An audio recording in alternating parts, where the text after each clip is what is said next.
everybody, it's Romania Black, live in Technicolor, and we're on Windbreaker episode 7, and I could not wait. I waited till the comments for episodes 3 and episodes 4 to come in from Patreon and YouTube, but I couldn't wait much more than that. No, I should be watching other things. I really need to be watching other things, but I'm skipping that because it's Windbreaker, and I'm obsessed with this show. I love it. I can't wait to see. And plus, it's going to be Togame versus Sakura this episode. So I'm so excited to see it. And I can finally watch the OP, which I'm like, yes. I can't watch the ED yet. I have to wait till after the Rule of 8 next week. The Rule of 8! So, depending on how this episode goes, I'll have theories about the Rule of 8, but we'll get into that. We'll get into that when we get into it. So, I do have a couple comments I want to go over before we start all this jazz. Sid, from episode 3, says, I like to imagine Togame took off the sunglasses because they were tinting his vision, so he wanted to be sure that Sakura's hair was Othello and not Halloween colored. I hadn't thought about that, but honestly, Togame thinking that Sakura was like a pumpkin is pretty on point, so I love that. Ladama 2016 for episode 3 said Sakura deserves all the love and hugs. I think Sakura is the tiger for the positions of the drawing and the board in the classroom when they are fighting. And after the tiger is known for the fighting, the almighty dragon, like the challenger for a title, means courage and strength. The tiger is white and the drain is azure like blue, but more dark and represents spring water and the east, while tiger is autumn, air, and the west. Interesting. I'm here for it. I could definitely see Sakura. He's very stray cat coded, so if you told me he was also tiger coded, would believe that. So that's really, really good.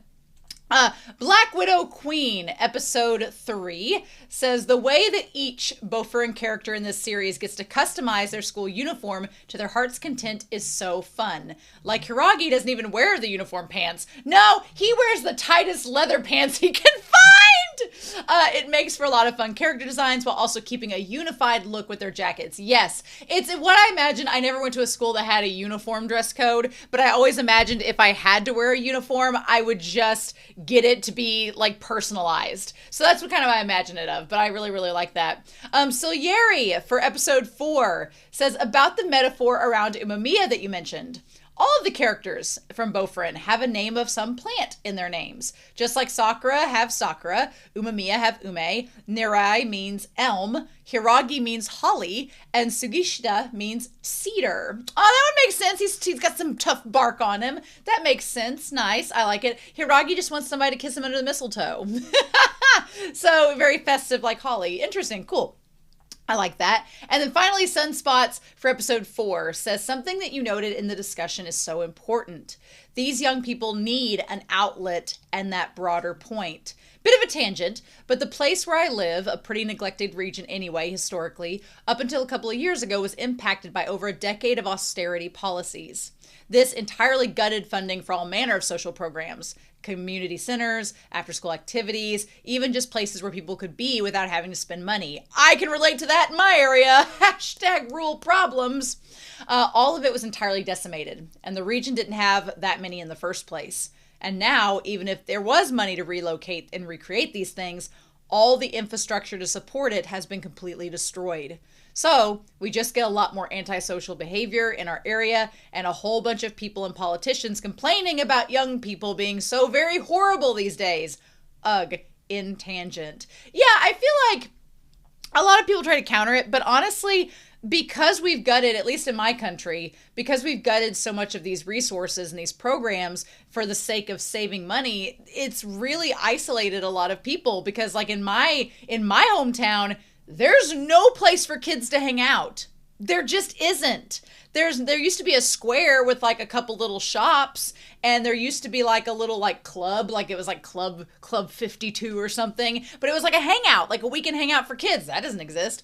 There's no YMCA. There's like no like youth program. There's not like, I mean, most of the stuff is sports and it's tied to like, you know, churches, or it's tied to like a league, but it's not just like a free thing anybody can just join. So that's really sad. I think the library is like the only public sphere that's left running stuff for kids, and that's great and amazing, but it sucks there's nothing else, right? It sucks because like, what do these kids do? they just don't go anywhere. And that's really sad. But Sunspot says it's also a good example of how Bofurin's positive influence spreads, with Sasaki being such a sweet example. Love that he spoke up first when he met Ume, even if it was the fear of having to wait any longer. He took responsibility, understood the consequences, and thanked the group later.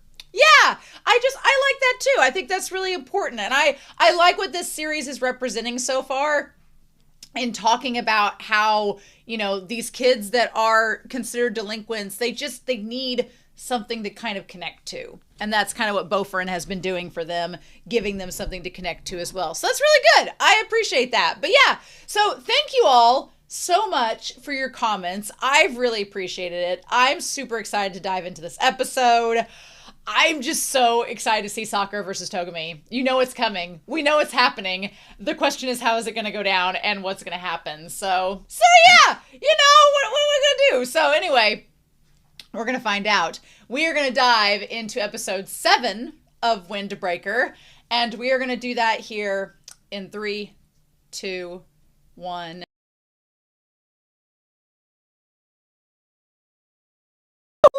Okay. I'm super excited to talk about Togame. Togame is going to be a fun character to talk about, that's for sure, in this episode. I want to make sure my mic is good where y'all can hear me. All right, so I really like Togame's character. I love Togame's character. What's interesting is the premise. Here's the thing. Every Windbreaker episode, the premise surrounding it seems like it's going to be very straightforward and kind of simple. But then as I was like bringing Whiteboard Kun out and starting to write Togame and Sakura on here, I was like, well, but no, there is kind of more to it than that. And that's kind of what I like about Windbreaker is not trying to be pretentious, and it's not trying to be this we're so like deep trenched. But the fun thing about Windbreaker is that in its simplicity and kind of in its like overtness, it actually has a lot kind of to say under the surface, and I like that. I like a show that isn't trying to be, they're not intentionally trying to be deep and come across that way. I've watched some shows like that and I was like, but then this show is just so rich with layers with the characters involved. I want to talk about Togame. I want to talk about Togame and Shoji. I had a few questions, but I think they've kind of been answered in that. So let's go back through this. But yeah, so the whole thing with Togame starts out in the rain, and we get the idea of the skinning. I like it's called the skinning of the jacket. And he had the person that he saw there. I like that we've upgraded from the sandal to the geta, but is it an upgrade? Because while I would argue some things about Togame from the onset, I mean, we could do the obvious, like the rain. The rain symbolism is obvious, right? But I would say the sandal, the flippy floppy to the geta is actually a pretty symbolic thing now that you think about it, because it's literally him.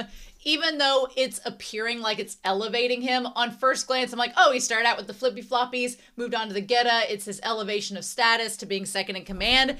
What it actually also is it's kind of a handicap. It's kind of showing the symbolism of Togame limiting himself, because it means it takes more effort for him to walk. True, it could be like used for balance or training or whatever. I'm not exactly sure. We're going to look up getas actually while we're here.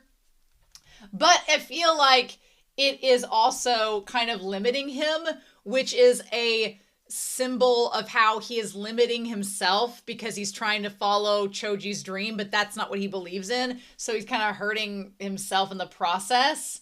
Okay. So, and also it says the geta is to keep the feet dry due to the extra height and impermeability compared to other footwear. But the inflexibility means the water and dirt are not flipped onto the back of the legs. So on the one hand, he's trying to stay above water. He's trying to get out of the doom and gloom. It's like literally he talked about wanting to become the sunshine and keep that up for Choji.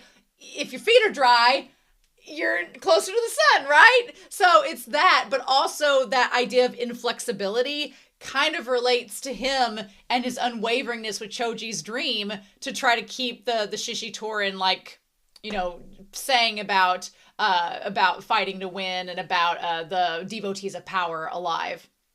So yeah, they're Japanese footwear resembling flip-flops. They have a wooden base. They started in like 3400 BC, which is crazy, right? High-ranking courtesans wear them. you know. The geisha and Maiko wore tabi socks. Oiran chose not to even in winter.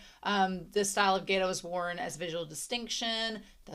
Some fish merchants wore them. Let's see, they're worn, which kind of makes sense with the kimono wear that kind of fits Togame's style. Anyway, I think there's a lot of symbolism with it. I like it. So let's get into this episode, past just the opening scene there. So we start out with Togame versus Sakura. We all knew it was coming. Their match is probably going to end next episode, and it's the Rule of 8. If you don't know what the Rule of 8 is, I will explain in the intro of next week's episode, but 8's my lucky number, and I got a rule that goes along with the number 8 in anime, especially in short seasons like these with 12 episodes. So check out the intro to next week. I'm going to be talking about it. But anyway, I have a feeling we're going to end this fight next episode, probably, and then that will just leave Choji versus Umemiya, which is what I've been dying to see. So watch Choji and Umemiya be a 5-minute fight. Watch Umemiya just go ka-chunk, and that's it. And you're like, ah! And so, but I think it'll be more than that, but watch it not be what you think it's going to be. So everybody was waiting on Togame to fight, and they literally want him to become One Punch Man, but this is not that anime. So I like whenever they stand, I like when Sakura just jumps on the stage. Sakura's like, bitch, I've been waiting for this the whole time. All since episode 1, I've been wanting to just fight somebody and it not be for little old ladies or to save a flower shop. I just want to beat people up and prove myself. And now it's like, okay, Sakura, you get your chance. Here we go. I like all of their reactions. Narai is like, please be careful. Which I am Narai in this series. All of Narai's reactions, I was like, that's literally me. I am him. If I was in this show, I would be Narai. Narai, I'd be him. I like that Suo is like, try not to die. Suo is the most flirty with Sakura. We love to see it. We're like, thank you, sir. Hiragi is like, counting on ya. I like that Hiragi's like, I took one for the team, so now you got two too. Sugi was sending me in this episode. Sugi's reactions were so fun. He was just like, I am a sucker for a character that's just kind of like very just simple little gestures. Sugi was adorable, precious. And then Umemiya, he's like, Sakura, go have a nice long talk. Umemiya is like a damn mob boss. He's like just a damn, he's like, let him swim with the fishes. Like, he's just like a freaking mob boss in the most cute and polite way. I'm like, okay. And Sakura's like, fighting is a conversation. That seems rather philosophical. I'm not going to worry about that now. But it's going to happen. I like that this is taking the talk no jutsu of Naruto and then just the jujitsu of Naruto and just combining them together. Fun times. Also, I realized Sakura is literally if Bakugo and Deku had a love child. He is it. You would think it would be Todoroki and Deku from the hairstyle, but the personality is too much Bakugo to not have him. Or it could be Bakugo and Todoroki. There we go. I said Deku and Bakugo in the reaction. No, Sakura is the Baku Todo love child for those of you that have that ship. That's what it is. So Togame is interesting. Togame has not only the sandals that are keeping him closer to the sun metaphor, he also has like the sunglasses. Womp womp, literally sunglasses. I said rose color, but they're not. They're like sunshine. He's wearing it. Also the ponytail. All of these things, the sunglasses is to keep up the illusion of light. And then the geta as well as the ponytail are all restrictive. They are all symbols showing how restricted Togame has made himself to try to keep up Choji's dream, which is interesting. And so what did Sakura say? He's like, it's not just the uplifting feeling when I fight a tough opponent. I don't know what this is. The uplifting feeling when fighting a tough opponent, is he related to Kagami from Kuroko's basketball too?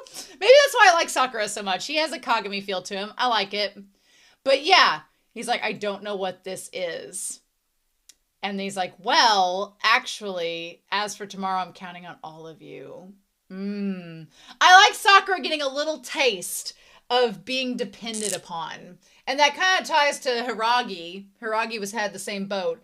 But it's this idea of being depended upon.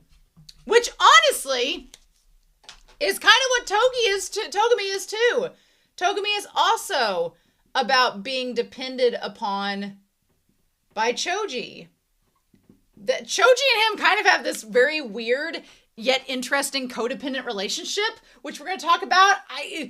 They remind me of Bokuto and Akashi from Haikyuu, just a little bit different. If like Yaku and Bokuto fused together, and then Kuro and Akashi blended together, that would be the pairings from Haikyuu, interestingly enough.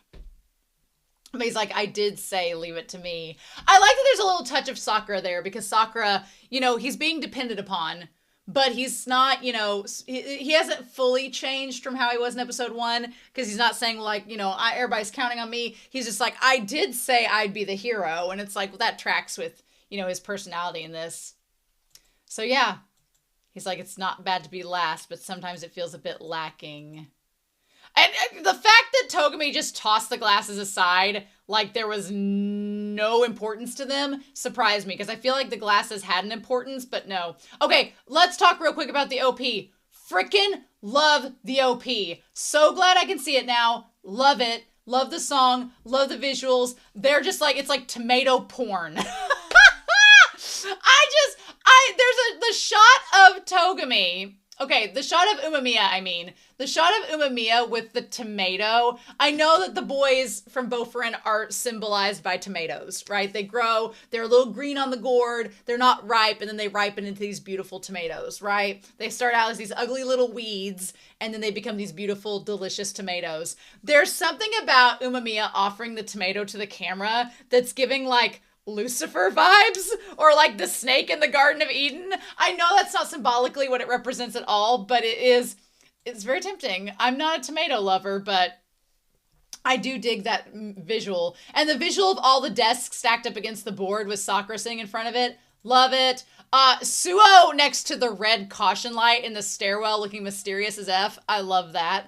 Love that too. I love Narai by the little notebooks drawing. That's super cute. I like that Hiragi is known for his stomach problems. He's like, it's like instead of Superman opening up the shirt with the S, it's Hiragi pulling out some Pepto-Bismol. Also, the one guy that looks like a Pokemon trainer with the orange hair, I want to know more about him. But yeah, I really like the way that this intro, the OP is done. It looks so good. I love it. I love the painting. Also, want to point out, Kiryu with the pink hair, he has a Togepi shirt. His shirt has like little blue and pink triangles on it, like Togepi. Love it. And yeah, and then we show damn Umamiya growing his damn tomato plants.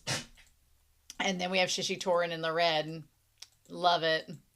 Cool. And then they're going to show us that shot of everybody putting that damn jacket on, because it's an amazing shot. And then we're past the OP. I love it. I can't wait to look at it more as we get into the series. So this episode is called Fight to Win, right?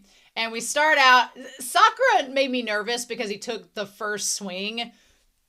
Taking the first swing against an opponent like this is a dangerous move. A dangerous move indeed. But Sakura likes to go on the offense. And then him and Togame get into it. The fight choreography was great. Love it. Also, how bloody this episode was. This episode was pretty brutal. I was not expecting him to take his getas and just slam Sakura's head into the stage. This kid is going to need a transfusion when this is all over. He says, you said you wanted to go slow, but you can move pretty quickly. Yeah, don't ever taunt your opponent like that, because the thing that got me was this whole episode, Togame just looked tired. Togame looked tired. He was like, my dog is like hacking on a hairball. He just looked tired. He was like, slow? Really? Am I that drained? Okay, let's test that theory. Like, Togame just, I fear what Togame would be like if he was at full strength going all out. Because I don't believe this is Togame going all out. I do not. I think Togame is kind of wore out and just disgruntled at the entire situation.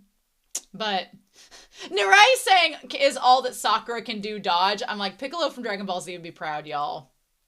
But yeah, Togame and Tomomiya have always stood out in Shishitorin. They're probably a different class than everybody else. I like that when he says that, both Sugi and Suo kind of look at Umemiya like, oh, you stuck Sakura to the wolves then. You just threw him on in the deep end. And I think that's intentional. I think Umemiya knows that Sakura can handle it. He also, again, Umemiya, from what we've seen so far, is a really good judge of character. And I think that Umemiya knows Sakura wants a challenge. And he's been biting at the bit to fight somebody. And Umemiya's like, fine, you want to fight somebody? Fight Togame and go for it. And have a challenge. I mean, I kind of think that Sakura's going to win. Just because, like we talked last episode, symbolically it will be interesting. Because Togame sacrificed a lot of his morals to go along with what Choji wanted.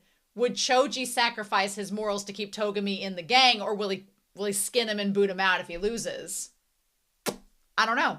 Or I won't be surprised if Togame pulls up a surprise win and then Umemiya's like, well, gotta go support the team. I don't know. And then Suo can nurse Sakura back to health. He's the one feeling it the most as the opponent. Yeah. What a crazy episode. I want to make a Windbreaker bingo card. We have all of season 1 left. We still have episodes 8, 9, 10, 11, 12. We still have 5 episodes left of this season. And then we have all of season 2. I need to make a Windbreaker bingo card. And we need to play it every episode. And then the free space in the middle will be Sakura's abs. Although last episode we did not see Sakura's abs. We didn't see much abs. We just saw like the bare back, the skin of the back off Hiragi. So we wouldn't have gotten the free space last episode. But I really want to make the free space just Sakura's abs. That's all we need. That's all we got, right? And then we have to have like a kick to the face, a roundhouse kick, Narai sweating, Sugi grunting. I'm going to think about this and put it on Patreon as well as the community post and have it hopefully for episode 8, right? But yeah, God, that shot, oh my God, that shot of Togame, it's like 5 minutes and 52 seconds in with his like, with the Geta as he's about to smash in his face. That looked terrifying. Togame was not playing. He was like, and I'm done with this. Luckily, Sakura dodged that, but damn. And I love how he calls him Othello-kun. Why does he call him Othello-kun? I want to talk about... It is it's a Japanese game like Go. Is that what Go is, basically? Yeah, Othello. Oh, it's like a little... It's checkers. It's like checkers. Okay. Yeah, okay. Look at that. You said... Now, let's make a note. Let's make a little tiny note that we want to make known that Togame holds grudges.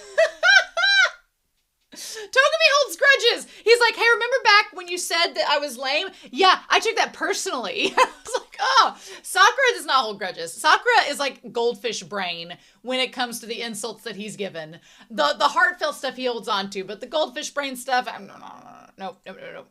Yep. He's like, that really irritated me. And Sakura's like, I was joking. I say that to everybody. Oh, that just smashing his face. Oh my God. This episode got so bloody. The bloody nose, all that. And there were moments where we would see Narai's response. And I do think it's cute whenever Choji's like, Kame-chan, Kame-chan. But like when Narai has the reaction to him getting his face split in and we don't see Suo's reactions, I was like, I don't know. But yeah, the thing about it is that Togame's like, you want to act cocky, but only people with power can be like that. You can act smug because you're within a strong pack, huh? The thing about it is Togame, I think Sakura reacts so well to this because Togame does not know Sakura at all. He's making a lot of assumptions, which, as we talked earlier in the series, Sakura was making a lot of assumptions, and he learned how that went. So now it's like Sakura's getting the chance to see somebody else making the same mistakes that he made, and he's like, oh, hold on, you don't know me. I just joined this group. I don't even know these people. I've met them for 5 days, if that. I do like the comparison. He says, like the glass bell of a wind chime, when it breaks, it falls silent. You don't have a voice, do you? I loved the moment where he was talking and it was just the two of them on stage, and the sound design. I like the sound design of this show anyway, but it all becomes silent and it just sucks you in. It's great. But no, Sakura's not going to take that sitting down. He's like, I'm still talking. And Sakura's like, I don't respect you. And so he says, what you said is true. Indeed. freedom is given to those with power. So we're going to talk about this. We're going to talk about this idea that freedom is given to those with power. That's kind of the devotees of power. That's the idea. It's to be free, right? But he says without power, you can't push through with who you are. So Sakura, I like Sakura takes this and says that you have to have power to establish an identity and to fulfill that identity. So for him, it's like freedom leads to power. Power leads to identity of who you are. You can be your fully fledged, realized self if you have the power to do so. Can't have the power to do so unless you are free. I liked everybody. Even Sue was like, oh, and Choji's like, look at this. What's interesting is you had two sides of the coin. You had Choji with his dead shark eyes getting excited about the fight. And then you had Umemiya being like, you can monologue too. I feel like Sakura and Umemiya, both known for their monologues. Sugi's not known for his monologues. He says, but in your eyes, I look like one of them. And that's what he hates the most. He's like, yeah. So you see Sakura in this, like, walking away from this group of bullies. He's like one of the people. And we saw, okay, if we go back here, it was like for a brief second, but we saw the kids like throwing a rock at his butt, which, how dare they? But then we saw, it looked like, I want to see, like, who was it? They showed it for like a hot second. And then, was it parents? Was it his parents? Somebody was yelling. Yeah. Okay, so there's two guys yelling at him. Probably the guys in the school. Unless he has two gay dads, it's probably a superintendent and a teacher. And then, like, the people in the town. Okay. And then, yeah, this kid. He's like, the people I hate the most. So, Sakura's like, you probably think I'm just this cocky wannabe that's getting all up in your business, but I don't have anything to back it up. Right? And then I just caused trouble without a reason. I thought he was going to take the jacket off, but he puts it back on, which I love because I like the idea. Normally, you would think Sakura's like, let me take this jacket off and fight you, as Sakura, not of Bofrin, but he puts the jacket back on, showing his solidarity, which I thought was really interesting. Yeah, he's like, I can't lose to you even if it kills me. Good to know that these kids got a little touch of the cray-cray. As Jujutsu Kaisen says, the best fighters have got some craziness in them. Can I say that I love Togame's design? The green eyes, the black hair. It's so good. And so, yeah, they both get into their little kicking match again. And everybody's like, what is up with this guy? Yeah, he's like, Sakura is really strong. He's like, if you're going to lose against me, that means what you said was all a mistake. I'm like, oh, don't be getting too much into this.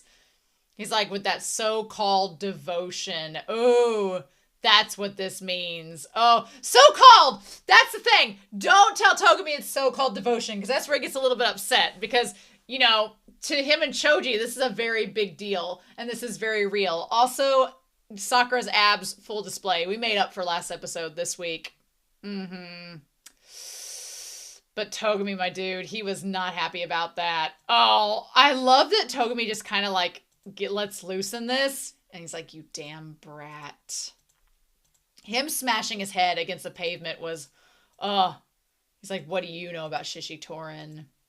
Everyone here strives for higher ground. I kind of love that. With the Geta, the idea of it being elevated and striving for higher ground, the idea of like, I love that you see the spotlight from the theater shining on him like a sun. I love that. I love the idea that they're literally like birds, which we saw the crows outside on the Orion, but they're like crows trying to get off from like the flood waters down below.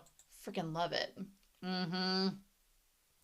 Yeah, they swear to push through with who they are.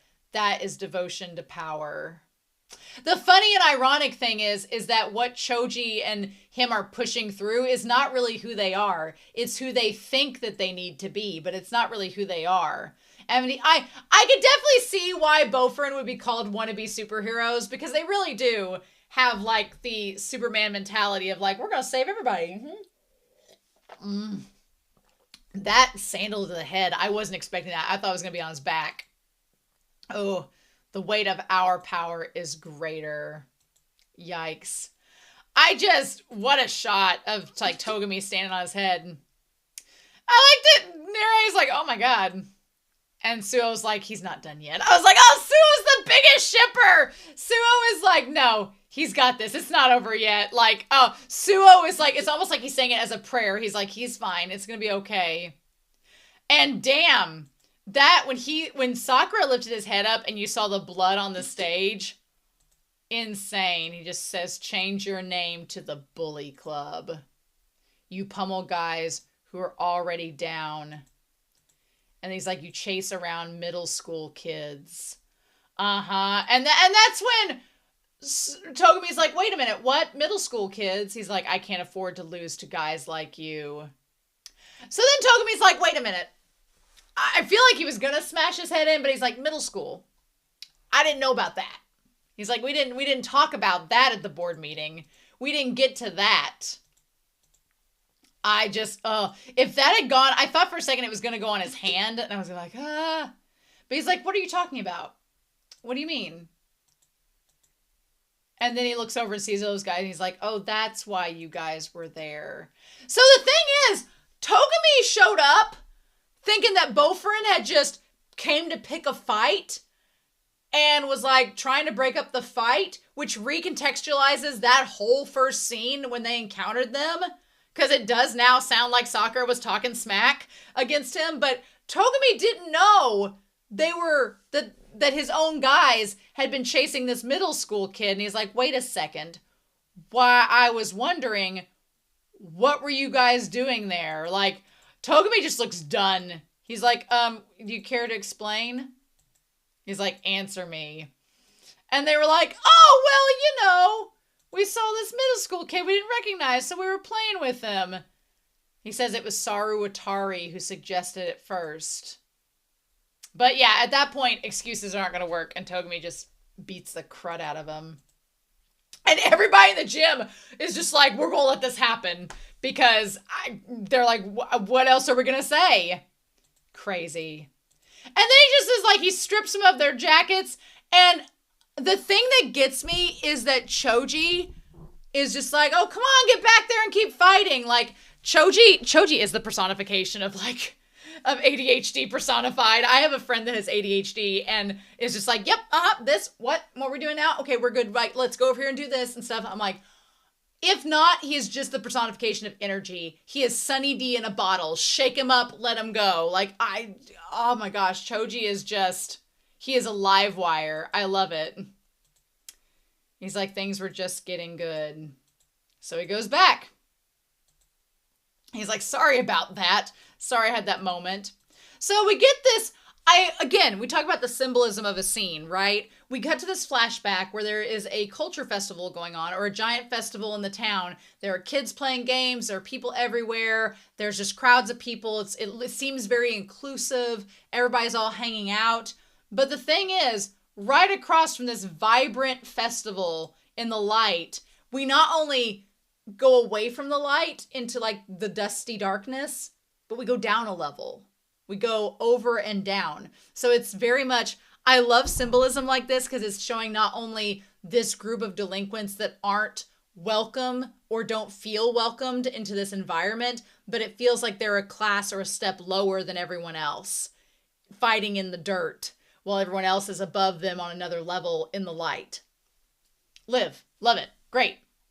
So as far as we know, Togame wasn't in a gang. He just got jumped by these guys, beat him up. He looked so much happier there. He looked so much nicer and happier when he was just in his little pizza jersey. But then all these guys show up, and then Choji pops up. Choji like a freaking gremlin, like a troll, like just pops up, springs to life. And he's like, hey, you're strong. I just joined and I'm real strong too. Let's be best friends. He's like, do you want to join our team? He literally just pops a piece of Molly into Togame's like mouth and is like, let's go. And then like leads him like, like the two unicorns and Charlie and the like Charlie and going, come on, Charlie, let's go play. and Shishitoran is the magical Leopleurodon. I love this scene. I love that they're so different, and he just bounces into Togame's life, and he's like, oh, I'm sure you'll love this club. Let's go. And he just leads him away. I ship it. I ship it 1000%. Togame and Choji, I ship. He leads them there. They get like, they basically show up at the group. He shows them around, gets them a jacket. It's super cute. And then they just hang out. And you can see that Togame really likes being with Choji. He likes being accepted as part of a group. And they're walking around town being accepted as part of Shishitoran, as part of the gang in town. It's really cool. And it's like his chance to like not only be accepted by a group of people, but then to be around Choji, who is just this live wire of energy. The shipping vibes are there, y'all. They're so there. They're so there. But yeah. And then he talks about, I like that every time we see Choji and he's kind of in this thoughtful, melancholy state, he like has his little legs dangling over the edge, thinking. I like it. So he just bounces around until he finds Togame and asks him, do you know what devotion to power means? And he's like, yeah, an oath to push through who you are, unyielding to anyone else. So from what it sounds like, the group maybe had a leader, or they didn't really have a leader. They just had an oath. Like they were just a group that didn't really have any leadership. It was just like, hey, we're Shishitoran. We're strong. We don't yield to anybody. That's our group motto. And we don't really have a leader. We're just a big association of people who believe in the same thing. Which seems fair. Seems fine. But Choji is like, he's like, what if? He's like, power is something you use to become free. He's like, so if I was the leader, then I'd be the most free. By that assumption, right? Which is a dangerous thought to have, right? So they go beat up Zinc. Poor Zinc. The gang Zinc, they don't get any sympathy in this episode. They just get the snot beat out of them, right? He's like, I want to be the most free guy ever. But he's like, when we first joined the team, they taught us that power is a means to be free. So I think that's important to note. They talk about how power is a means. It is not the answer. It's a way to be free, right? But it's not the only way, and it's not the end-all be-all. Like, in Sakura's case, he's like, well, freedom will give me power, and power will give me a way to cement my identity, right? But as he's seen talking with Tachibana, she's like, it's not enough to just be the strongest. You have to be able to do something with that. And I think that's important because what we're establishing with Choji versus Umemiya is kind of how they view being at the top. Like, what they're describing here is kind of like what Hiragi and Sako had going on, which is why I think it's so easy to understand why Sako joined Shishitoran, because their mentality is what Sako thought it was all about. He's like, well, if you get to the top of the ladder, nobody's going to bother us. And so Sako would, of course, support that mentality. But Hiragi is kind of like all about what Umemiya is doing. So you have Umemiya versus Choji, which I feel after the fight between Sakura and Togame wraps up, we're going to get this fight. And I feel like this very thing I'm talking about is going to get explored. But we might as well talk about it now since it's being brought up. But with Choji, the idea is, well, if I am at the top of the ladder, then that must mean that I'm going to be the most free. And for him, that means the happiest. There's more to it than that, but that's essentially what it is. The funny thing is, if anybody knows anything about this story, tale as old as time, song as old as rhyme, once you get to the top, there's only one way to go back down. Let's go back down. And sometimes when you get to the top, you're not satisfied. And then what do? And that's what we're about to talk about. But Choji, he's like, well, nothing else. He's like, I'm not happy and fulfilled. I made it to the top and I'm not fulfilled. So what could be the problem? Why am I not fulfilled? Oh, I know. It's because I'm alone at the top, which is how most people end up at the top. They are alone. He's like, I'm alone and I'm not happy being alone. So what I'm going to do is require you all to come up to my level. I want you all to be at the top with me, which means you can't lose, which means you have to be as strong as I am. And if you get as strong as I am, I won't be alone in that strength. I'll have other people with me that are just as strong and I won't be unhappy. And I'm like, that's not how that works. That's not how that works. Meanwhile, Umamiya is at the top, but his reason for being at the top is not necessarily to be the most free, to have the most power, to be the happiest. What he wants to do is he takes that top and takes that power, and instead of asking everyone to join him at the top, instead he disseminates that power to others and delegates and kind of is a leader and says, okay, well, I'm at the top now, so I need you to do this, I need you to do that, I need you to do that. We're all going to work together, but I'm going to delegate. I'm going to be the one in charge, and let's go. And his goal is to uplift, but not require equality. Which is an interesting way of putting it. But yeah, I feel like Umamiya is like, you can't have too many cooks in the kitchen. And you can't make unreasonable standards of everybody has to be unbeatable. That's not going to work. And that doesn't help anybody in the end. Instead, it just creates kind of this chaotic, tumultuous tension, which is what Shishitoran is kind of like. So I know we're going to talk about it later, but I wanted to bring it up now because I feel like it's going to be something that comes up. Yeah, so he says the strongest guy is the most free. So he said. And Choji's like, yep, that's what we believe. Doesn't it sound fun to be the freest guy? I feel like Paramore's Ain't It Fun would be a great song to play during all of this. But yeah. He's like, you guys should race with us. And it started out innocent enough. It started out, Choji was strong and he seemed to have more fun than anybody else. It's like, which I like the idea of Choji just being this extrovert. Choji is just extroverted, sunshine kid, all this energy. And Togame is a self-professed introvert. He's like, I just didn't really get people. I didn't like being around people. But Choji was like the exception because he was just such a big ray. He was the sun embodying the concept of devotion. Choji said it was a race between us, but he had no intention of racing at all. I always thought I was bad at hanging around people. But when I was with Choji, I could enter the social circle. I love that line because I know people like that feel, you know, not everybody can be extroverted and be like the chatty Cathy, the talk of the town, whatever. But all it takes is to feel welcome. All it takes is to feel like you can be in the circle. And that makes such a difference. If you feel excluded, then you're not going to feel like you're capable of having a place there. But Choji was very inviting. It was fun. I felt like I was free.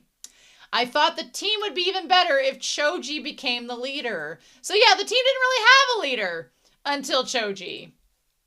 Which turns out to be a very bad idea. I feel like there are people that are hype men and hype women. They're good for the hype, but they don't need to be in charge. No. They need to be maybe the spokesperson and maybe like, you know, a captain or something, but they don't need to be the leader, right? They don't need to be the one totally in charge. Because then you need somebody that's got a little bit more reserve. And Togame had the reserve. I do love the ripped knees that Choji has on the one part there. But he's like, I thought that if I became leader, I would be the most free. The freest and the strongest, right? But he's like, but it's not fun at all. And the way that his eyes go from being so vibrant and sunshine to just dead inside, I'm like, look, I've seen this tactic used in Ace of the Diamond. I've seen it used in Ace of the Diamond. I've seen it used where the character had the dead shark eyes and another character had to bring back the sunshine into their eyes. I need that to happen with Choji. Needs to happen. But yeah, Choji realized once he got to the top, he was like, oh, this is all that there is to it. This isn't fun anymore. I just want the entire team to become as strong as I am. And he's like, and Togame's like, well, sure, we'll train everybody. That's what we'll do. That's logically how one would do that. But no, the kid comes back from getting beaten up by Zinc, and Choji's like, nope. You got beat up. You don't get to be in the club anymore. You only get to be in the club if you don't get defeated. That means you can't be free and it's not fun. There's such a projection there. There's such a projection of him being like, if you can't be strong enough, then what does that say about me? What does it say about Shishitorin? I was like, oh, there's just, it sucks so much. And he's like, isn't that right, Kami-chan? He's like, well, I like that Togame tries to respond at first saying, well, doing that won't make them stronger. And he's like, well, I'm the leader though, aren't I? You made me the leader.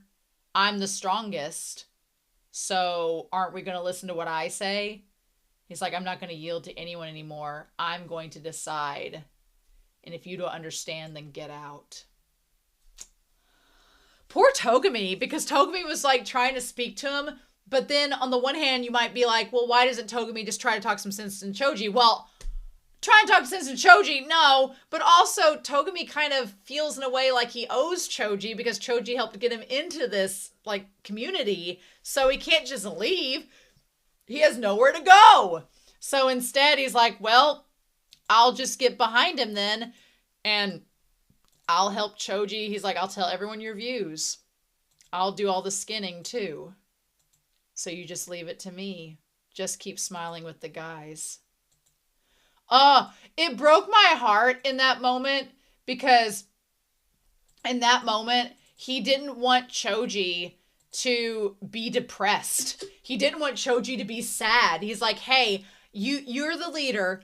I'll make all the tough decisions so that you can smile again and things won't be like really depressing. Just let's do that and it'll all be good. But it's not really what Togame wanted to do. He was just doing it for Choji. I'm like, oh. And then, yeah, he literally put on the glasses. He's like, the sun needs to be loved by everyone. And if it meant binding everyone with power to become free, then that's what we were going to do. And he tied the hair up, and he's like, I'll keep the current Shishitorin going. I'm like, my dude, just because he likes Choji that much and wants him to be happy and wants things to keep, like, being as good as they once were. I'm like, But yeah, you can tell in this moment that Togame is not all there. Togame is just kind of, he's just kind of like, shit, what do I do? He's like, what the hell are you trying to do? And then I like Choji's just like crouched in the corner. They're like, hey, what's going on? This isn't fun. Ugh. I cannot wait for the next several episodes, not only to see the conclusion of this fight, but to see Choji versus Umemiya. I want to see it. He's like, really? Togame looks so good in that last shot. I don't know how we're going to do the thumbnail. He's like, what am I trying to do? It's just like you're trying to let your friend, not be horribly depressed. And to keep you both, like, in the dream you once had. Mm-hmm. Sons of bitches. Mm-hmm. Mm-hmm. Mm-hmm. Mm-hmm. So, yeah. That's where we're at. Oh, man. I really love this episode. This episode's really, really good. I'm so excited that we're not done with the fight. You'd have to make the Sakura and Togame fight a two-parter. If you're going to do the backstory, you had to. You had to do it. I'm going to be curious to see Choji's perspective if we get that with Umemiya. I think we'll get some of it, but I'm going to be curious to see some of Choji's perspective when we get to that fight. But y'all, this was such a great episode. Suo's reactions, Narai's reactions, Sugi's reactions were so cute. I love them. But I want to hear your favorite reaction and moment in this episode. What was your favorite moment? There were a lot of good ones in this. There were a lot of good ones. I don't know. I think my favorite moment is probably whenever he just smashed Sakura. This sounds bad, but when he smashed Sakura's like face into the stage, it just really set the stakes for the episode, and everyone's reaction to it was like, ooh, it was palpable. I liked it. But also the background, the moment that Togame decides to pull the hair back and wear the sunglasses and be the sunshine, to keep the sunshine filtering in even though he knows it's not there and it's artificial. Love. Want to know your favorite moment down below? Please let me know. But otherwise, I hope you enjoyed this reaction and discussion. Look, I'm wearing the rainbow that's going to come after the storms this episode when we get to episode 8. So, anyway, I hope you all have a wonderful week. Please stay safe, take care, and yeah, I'll be back very soon with episode 8, my favorite, of Windbreaker. And I'll see you then. Bye.